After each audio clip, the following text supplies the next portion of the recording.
रोज का वचन। रोज के वचन में आपका स्वागत है। दिन 49। निर्गमन अध्याय 23। झूठी बात न फैलाना, अन्यायी साक्षी होकर दुष्ट का साथ न देना, बुराई करने के लिए न तो बहुतों के पीछे हो लेना और न उनके पीछे फिर के मुकदमे में न्याय बिगाड़ने को साक्षी देना, और कंगाल के मुकदमे में उसका भी पक्ष न करना।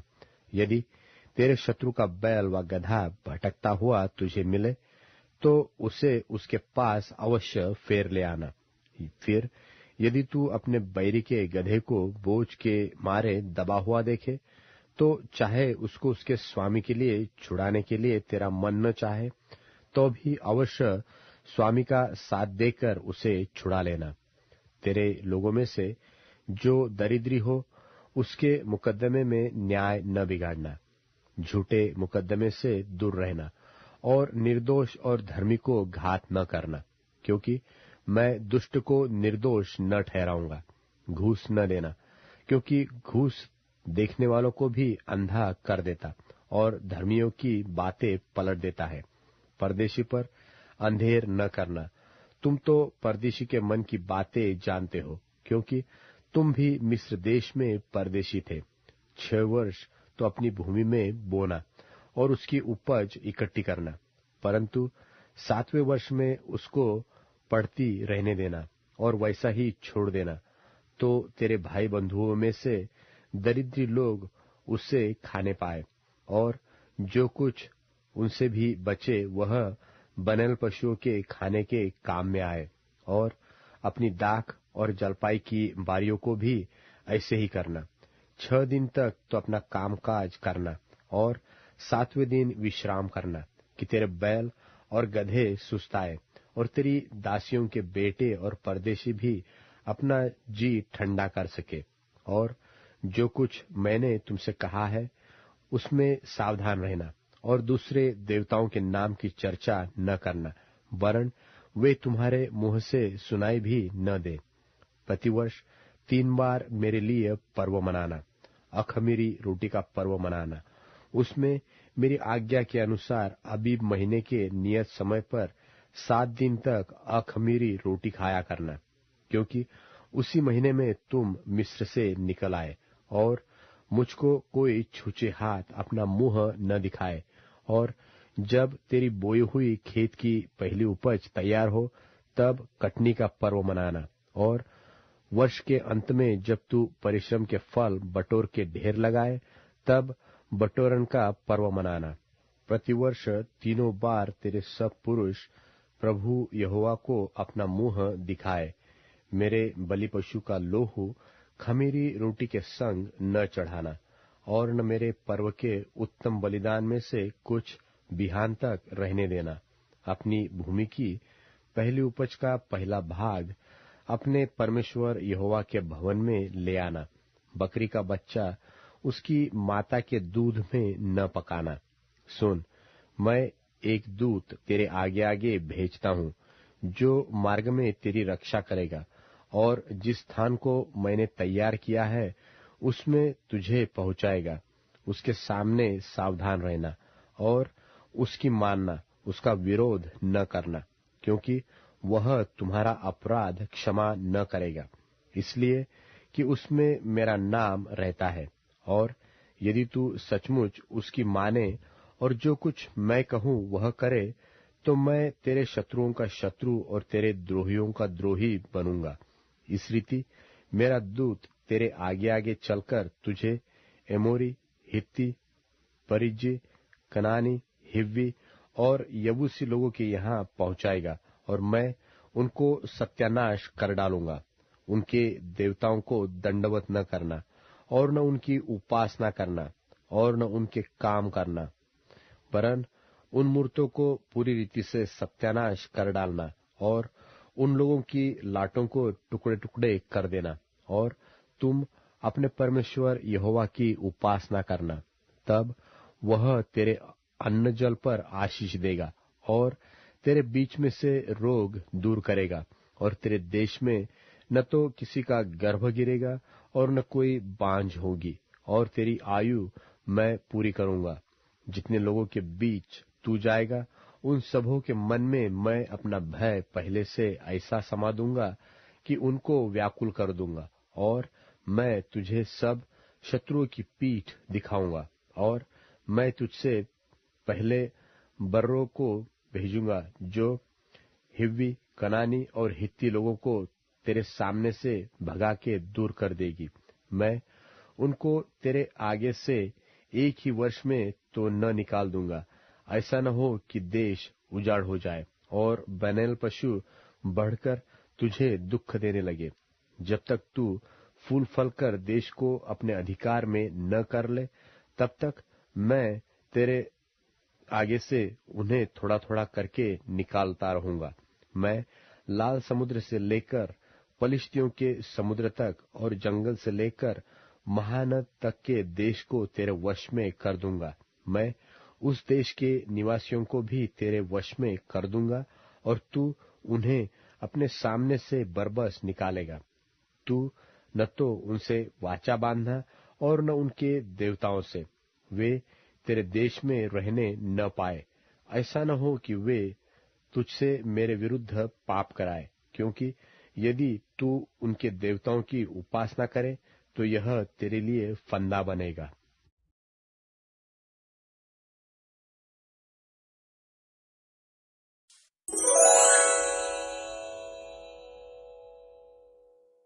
निर्गमन अध्याय 24। निर्गमन अध्याय 24। फिर उसने मूसा से कहा, तू हारून, नादाब, अबीहू और इस्राएलियों के 70 पुरनियों समेत यहोवा के पास ऊपर आकर दूर से दंडवत करना। और केवल मूसा यहोवा के समीप आए, परंतु वे समीप न आए, और दूसरे लोग उसके संग ऊपर न आए। तब मूसा ने लोगों के पास जाकर यहोवा की सब बातें और सब नियम सुना दिए। तब सब लोग एक स्वर से बोल उठे कि जितनी बातें यहोवा ने कही है, उन सब बातों को हम मानेंगे। तब मूसा ने यहोवा के सब वचन लिख दिए, और बिहान को सबेरे उठकर पर्वत के नीचे एक वेदी और इस्राएल के 12 गोत्रों के अनुसार 12 खंबे भी बनवाए। तब उसने कई इस्राएली जवानों को भेजा, जिन्होंने यहोवा के लिए होमबलि और बैलों के मेलबलि चढ़ाए। और मूसा ने आधा लोहू तो लेकर कटोरों में रखा और आधा वेदी पर छिड़क दिया। तब वाचा की पुस्तक को लेकर लोगों को पढ़ सुनाया। उसे सुनकर उन्होंने कहा, जो कुछ यहोवा ने कहा है उस सब को हम करेंगे और उसकी आज्ञा मानेंगे। तब मूसा ने लोहू को लेकर लोगों पर छिड़क दिया और उनसे कहा, देखो, यह उस वाचा का लोहू है जिसे यहोवा ने इन सब वचनों पर तुम्हारे साथ बांधी है। तब मूसा, हारून, नादाब, अबीहू और इस्राएलियों के 70 पुरनिये ऊपर गए और इस्राएल के परमेश्वर का दर्शन किया। और उसके चरणों के तले नीलमणि का चबूतरा सा कुछ था, जो आकाश के तुल्य ही स्वच्छ था। और उसने इस्राएलियों के प्रधानों पर हाथ न बढ़ाया। तब उन्होंने परमेश्वर का दर्शन किया और खाया पिया। तब यहोवा ने मूसा से कहा, पहाड़ पर मेरे पास चढ़ और वहां रह, और मैं तुझे पत्थर की पटिया और अपनी लिखी हुई व्यवस्था और आज्ञा दूंगा कि तू उनको सिखाए। तब मूसा यहोशू नाम अपने टहलुए समेत परमेश्वर के पर्वत पर चढ़ गया, और पुरनियों से वह यह कह गया कि जब तक हम तुम्हारे पास फिर न आए, तब तक तुम यही हमारी बाट जोहते रहो। और सुनो, हारून और हूर तुम्हारे संग है, तो यदि किसी का मुकद्दमा हो तो उन्हीं के पास जाए। तब मूसा पर्वत पर चढ़ गया और बादल ने पर्वत को छा लिया। तब यहोवा के तेज ने सीनै पर्वत पर निवास किया और वह बादल उन पर 6 दिन तक छाया रहा। और 7वें दिन उसने मूसा को बादल के बीच में से पुकारा, और इस्राएलियों की दृष्टि में यहोवा का तेज पर्वत की चोटी पर प्रचंड आग सा देख पड़ता था। तब मूसा बादल के बीच में प्रवेश करके पर्वत पर चढ़ गया, और मूसा पर्वत पर 40 दिन और 40 रात रहा।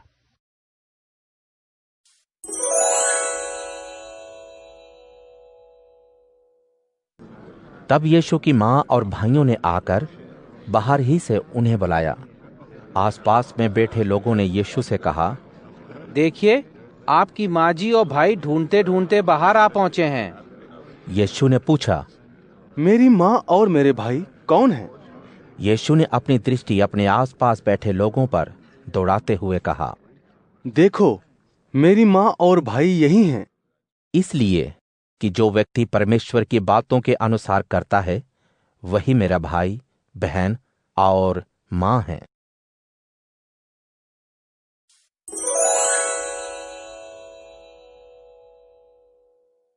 मरकुस अध्याय 4। झील के किनारे यीशु मसीह के सिखाते समय एक बड़ी भीड़ आ इकट्ठी हुई थी, इसलिए यीशु को एक नाव पर बैठना पड़ा, जबकि भीड़ झील के किनारे खड़ी रही। दृष्टांत देकर यीशु सिखाया करते थे। उनमें से एक ऐसा था, एक किसान बीज बोने निकला। बोते समय कुछ बीज रास्ते के किनारे गिर गए और पक्षियों ने आकर उन्हें चुग लिया। कुछ बीज पथरीली जमीन पर गिरे, जहां उनको गहरी मिट्टी ना मिलने पर भी जल्दी उग आए, पर सूरज निकलते ही जड़ ना पकड़ने की वजह से वो सूख गए। कुछ बीज झाड़ियों में गिरे और झाड़ियों ने बढ़कर उन्हें दबा लिया, इसलिए बीज कुछ भी फल ना ला सके। लेकिन कुछ बीज अच्छी जमीन पर गिरे, वे उगकर फलवंत हुए। कोई बीज 30 गुना, कोई 60 गुना और कोई 100 गुना फल लाया। तब यीशु ने कहा, जो मेरी बातों को सुनकर उचित कदम उठाए, उसके लिए ये फायदेमंद है। यीशु के अकेले हो जाने पर उनके साथियों और उन 12 ने यीशु से इन दृष्टांतों के बारे में पूछा। यीशु ने उनसे कहा, तुम लोगों को परमेश्वर के राज्य के रहस्य की समझ दी गई है, लेकिन बाहर वालों के लिए सब बातें दृष्टांतों में होती हैं। वे देखते तो रहेंगे, लेकिन समझ नहीं पाएंगे, सुनेंगे, लेकिन समझ नहीं सकेंगे, इसलिए उनका मन बदलाव न होने की वजह से उनके गुनाह माफ नहीं हो सकेंगे। फिर यीशु ने उनसे कहा, क्या तुम इस दृष्टांत का मतलब नहीं समझे? तो फिर और दूसरे दृष्टांतों को कैसे समझोगे? जो बोने का काम करता है, वो वचन बोता है, जो रास्ते के किनारे के हैं। ये वे लोग हैं कि जब उन्होंने सुना तो शैतान तुरंत आकर जो कुछ सिखाया गया है उठा ले जाता है। वैसे ही जो पथरीली जमीन पर बोए जाते हैं, ये वे लोग हैं जो सिखाई गई बातों को सुनकर तुरंत खुशी से अपना लेते हैं, लेकिन अपने अंदर मजबूत ना होने से थोड़े दिनों के लिए रहते हैं। इसके बाद अपनाई जाने वाली यीशु की शिक्षा के कारण से जब उन पर दुख या परेशानी आती है तो वे पीछे हट जाते हैं। जो झाड़ियों में बोए गए वे ये हैं जो खुशी की खबर सुनते हैं, लेकिन दुनिया की फिक्र, दौलत का धोखा और दूसरी चीजों का लालच उनमें समाकर परमेश्वर के संदेश को धर दबोचता है और वो बिना फले रह जाता है। जो बीज अच्छी जमीन में बोए गए, ये वे हैं जो खुशी की खबर सुनकर अपनाते और उत्पादन भी करते हैं, कुछ 30 गुना, कुछ 60 गुना और कुछ 100 गुना। यीशु ने उनसे कहा, क्या दीपक को इसलिए लाया जाता है कि बर्तन के भीतर या चारपाई के नीचे रखा जाए? क्योंकि कोई चीज छिपी नहीं जो सामने नहीं आएगी, ना ही ऐसी कोई चीज गुप्त में है जो प्रकट नहीं होगी। अगर कोई मेरी बातों पर ध्यान देना चाहता है तो दे। फिर यीशु ने उनसे कहा, जो कुछ सुना करते हो उसके बारे में सावधानी बरतो। जिस नाप से तुम दूसरों के लिए नापा करते हो, उसी नाप से तुम्हारे लिए नापा भी जाएगा। और जो अधिक सुनता है उसको ज्यादा दिया जाएगा, क्योंकि जिस किसी के पास है उसे और मिलेगा, जिसके पास नाम मात्र है उससे वो भी ले लिया जाएगा। फिर यीशु ने कहा, परमेश्वर का राज्य ऐसा ही है जैसे कोई आदमी जमीन में बीज डाले, रात को सोए और दिन को जागे, और वो बीज कैसे उगे और बढ़े कि वो ना जाने।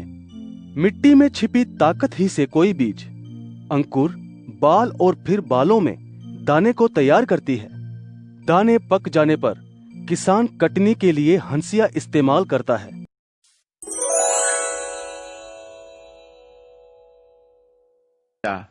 मैं अपने बंधुओं में तेरा नाम घोषित करूंगा, मैं मंडली के मध्य तेरी स्तुति करूंगा। प्रभु के भक्तों, उसकी स्तुति करो। याकूब के वंशजों, उसकी स्तुति करो। इस्राएल के वंशजों, उसकी भक्ति करो। क्योंकि प्रभु ने पीड़ित व्यक्ति की पीड़ा का तिरस्कार नहीं किया और न उसे घृणित ही समझा। उसने पीड़ित से अपना मुख नहीं छिपाया, किंतु जब पीड़ित व्यक्ति ने प्रभु की दुहाई दी तब उसने उसको सुना। महासभा में मेरे स्तुति गान का स्रोत तू ही है। मैं तेरे भक्तों के समक्ष अपने व्रत पूर्ण करूंगा। पीड़ित व्यक्ति भोजन करके तृप्त होंगे। प्रभु को खोजने वाले प्रभु की स्तुति करेंगे। तुम्हारा हृदय सदा धड़कता रहे। समस्त पृथ्वी की कौमें प्रभु के नाम का स्मरण करेंगी और प्रभु की ओर उन्मुख होंगी। राष्ट्रों के परिवार उसके सम्मुख आराधना करेंगे, क्योंकि राज्य प्रभु का है और वह राष्ट्रों पर शासन करता है। निश्चय धरती के समस्त अहंकारी प्रभु के सन्मुख झुकेंगे। वह जो स्वयं को जीवित नहीं रख सकता और वे जो मिट्टी में मिल जाते हैं घुटने टेकेंगे। भावी संतान प्रभु की सेवा करेगी।